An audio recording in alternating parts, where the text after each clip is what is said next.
சூர அத்தாரியாத். அளவற்ற அருளாளனும் நிகரற்ற அன்புடையோனுமாகிய அல்லாஹுவின் திருப்பெயரால் துவங்குகின்றேன். புழுதிகளை எழுப்பி பரப்புவதாக பரத்தும் காற்றுகள் மீது சத்தியமாக, மழை சுமையை சுமந்து செல்பவற்றின் மீதும், பின்னர் கடலில் இலேசாக செல்பவற்றின் மீதும், பூமியில் உள்ளோருக்கு விதியானவற்றை அல்லாஹுவின் கட்டளைப்படி பங்கிடுவோர் மீதும் சத்தியமாக, நிச்சயமாக நீங்கள் வாக்களிக்கப்படுவதெல்லாம் உண்மையே ஆகும். அன்றியும் நன்மை தீமைக்கு உரிய கூலி வழங்குவதும் நிச்சயமாக நிகழ்வதே ஆகும். பாதைகளை உடைய வானத்தின் மீது சத்தியமாக, நீங்கள் குர்ஆனை பற்றி முரண்பட்ட பேச்சிலேயே இருக்கின்றீர்கள். அவ்வேதத்திலிருந்து திருப்பப்பட்டவன் இப்பொழுதும் திருப்பப்படுகிறார். பொய் சொல்பவர்கள் அழிந்தே போவார்கள். அவர்கள் எத்தகையோர் என்றால், மடமையினால் மறதியில் இருக்கின்றனர். நன்மை தீமைக்கு கூலி கொடுக்கும் நாள் எப்போது வரும் என்று அவர்கள் கேட்கின்றனர். நெருப்பிலே அவர்கள் சோதிக்கப்படும் நாளாகும் அது என்று நபியே நீர் கூறும். உங்களுடைய சோதனையை சுவைத்துப் பாருங்கள். எதனை நீங்கள் அவசரப்படுத்திக் கொண்டிருந்தீர்களோ இதுதான். நிச்சயமாக பயபக்தி உடையவர்கள் சொர்க்கத்தின் சோலைகளிலும் நீரூற்றுகளிலும் இருப்பார்கள். அவர்கள் தங்கள் இறைவன் அவர்களுக்கு அளித்ததை திருப்தியுடன் பெற்றுக் கொள்வார்கள். நிச்சயமாக அவர்கள் இதற்கு முன்னர் நன்மை செய்வோராகவே இருந்தனர். அவர்கள் இரவில் மிகவும் சொற்ப நேரமே அன்றி தூங்க மாட்டார்கள். அவர்கள் விடியற் காலங்களில் பிரார்த்தனைகளில் போது இறைவனிடம் மன்னிப்பு கோரிக்கொண்டிருப்பார்கள். அவர்களுடைய செல்வத்தில் இறப்போருக்கும் இறந்து கேட்காதோருக்கும் பாத்தியதை உண்டு. உறுதியாக நம்பிக்கை கொண்டவர்களுக்கு பூமியில் பல அத்தாட்சிகள் இருக்கின்றன. உங்களுக்கு உள்ளேயும் பல அத்தாட்சிகள் இருக்கின்றன. அவற்றை நீங்கள் உற்று நோக்க வேண்டாமா? அன்றியும் வானத்தில் உங்கள் உணவும் மற்றும் நீங்கள் வாக்களிக்கப்பட்டவையும் இருக்கின்றன. ஆகவே வானங்கள் பூமி ஆகியவற்றின் இறைவன் மீது ஆணையாக, நீங்கள் பேசிக் கொண்டிருப்பது உங்கள் வார்த்தையாக இருப்பது போன்று இது பிரத்யட்சமான உண்மையாகும். இப்ராஹீமின் கண்ணியமிக்க விருந்தினர்களின் செய்தி வந்ததா? அவர்கள் அவரிடம் பிரவேசித்த போது அவரை நோக்கி உங்களுக்கு சலாம் என்று கூறினார்கள். அதற்கு அவர் உங்களுக்கு சலாம் என்று கூறினார்.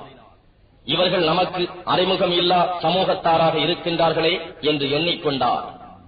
எனினும் அவர் தம் குடும்பத்தாரிடம் விரைந்து சென்று ஒரு கொழுத்த காளை கன்றை பொறித்துக் கொண்டு வந்தார். அதை அவர்கள் முன் வைத்து, நீங்கள் புசிக்க மாட்டீர்களா? அவர்கள் அதை புசிக்காததால் அவருக்கு இவர்களை பற்றி உள்ளூர ஓர் அச்சம் ஏற்பட்டது.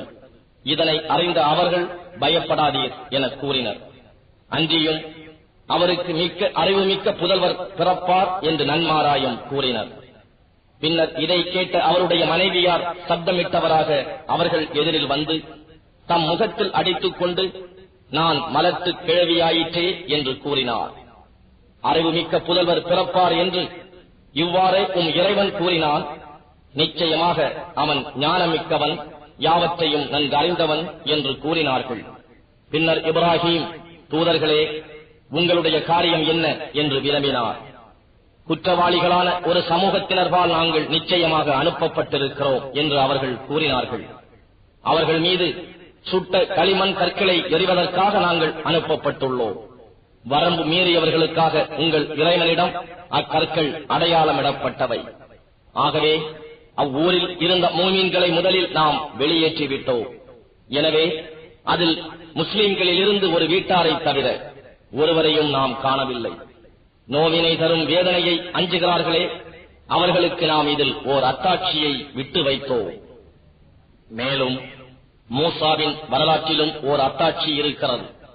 நாம் அவரை தெளிவான ஆதாரத்துடன் பிர்அவுனிடத்தில் அனுப்பிய போது அவன் தன் ஆட்சி, செல்வம், படைகள் ஆகியவற்றின் வல்லமையின் காரணமாக அவரை புறக்கணித்து, இவர் ஒரு சூனியக்காரர் அல்லது பைத்தியக்காரர் என்று கூறினான்.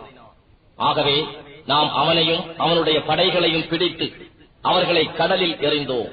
அவன் நிந்தனைக்கும் ஆளாகிவிட்டான். இன்னும் ஆறு சமூகத்தாரிலும் ஒரு படிப்பினை இருக்கிறது. நாம் அவர்கள் மீது நாசம் விளைவிக்கக்கூடிய மலட்டு காற்றை அனுப்பிய போது அக்காற்றானது தன் எதிரில் பட்டதையெல்லாம் தூள் தூளாக்காமல் விடவில்லை. மேலும் சமூது சமூகத்தாரிலும் ஒரு படிப்பினை இருக்கிறது.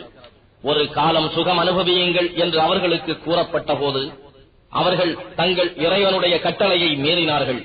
அவர்கள் பார்த்துக் கொண்டிருக்கும் நிலையிலேயே நிலநடுக்கம், பேரிடி போன்ற பயங்கரமான பெரும் சப்தம் அவர்களை பிடித்துக் கொண்டது. ஆகவே அவர்கள் நிற்கவும் சக்தி பெற்றார்கள் இல்லை. எத்தகைய உதவியும் பெற்றுக்கொள்ள முடியாதவர்களாக மடிந்து போயினர். அன்றியும் இவர்களுக்கு முன்னால் நூஹ் உடைய சமூகத்தாரையும் நினைவூட்டுவீராக.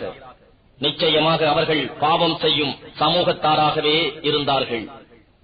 மேலும் நாம் வானத்தை நம் சக்திகளை கொண்டு அமைத்தோம். நிச்சயமாக விரிவாற்றல் உடையவராவோம். இன்னும் பூமியை நாம் அதனை விரித்தோம். எனவே இவ்வாறு விரிப்பவர்களில் நாமே மேம்பாடுடையோம். நீங்கள் சிந்தித்து நல்லுணர்வு பெறுவதற்காக ஒவ்வொரு பொருளையும் ஜோடி ஜோடியாக நாம் படைத்தோம். ஆகவே அல்லாஹுவின் பக்கம் விரைந்து செல்லுங்கள். நிச்சயமாக நான் அவனிடம் இருந்து உங்களுக்கு தெளிவாக அச்சமூட்டி எச்சரிக்கை செய்பவனாகவே இருக்கின்றேன் என்று நபியே நீர் கூறுவீராக. மேலும் அல்லாஹுடன் வேறு நாயனை இணையாக ஆக்காதீர்கள். நிச்சயமாக நான் அவனிடம் இருந்து உங்களுக்கு தெளிவாக அச்சமூட்டி எச்சரிக்கை செய்பவனாகவே இருக்கின்றேன் என்றும் கூறும். இவ்வாறே இவர்களுக்கு முன் இருந்தவர்களிடம் நம் தூதர்களில் இருந்து ஒருவர் வரும்போதெல்லாம் அவர்கள் அவரை சூனியக்காரர் அல்லது பைத்தியக்காரர் என்று கூறாமல் இருந்ததில்லை. இவ்வாறுதான் அவர்கள் தங்களுக்குள் நம் தூதர்களை பழிக்க வேண்டும் என ஒருவருக்கொருவர் உபதேசம் செய்து கொண்டனரா? அன்று அவர்கள் அக்கிரமக்கார சமூகத்தாராகவே இருந்தனர்.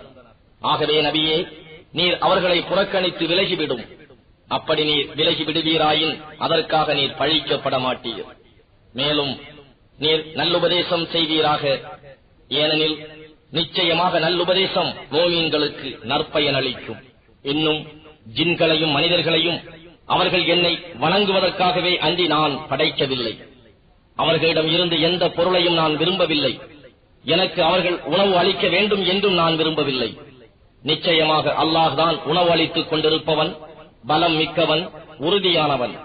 எனவே அநியாயம் செய்து கொண்டிருப்போருக்கு அவர்களுடைய தோழர்களுக்கு வேதனையிலிருந்து ஒரு பங்கு இருந்தது போல் ஒரு பங்கு நிச்சயமாக உண்டு.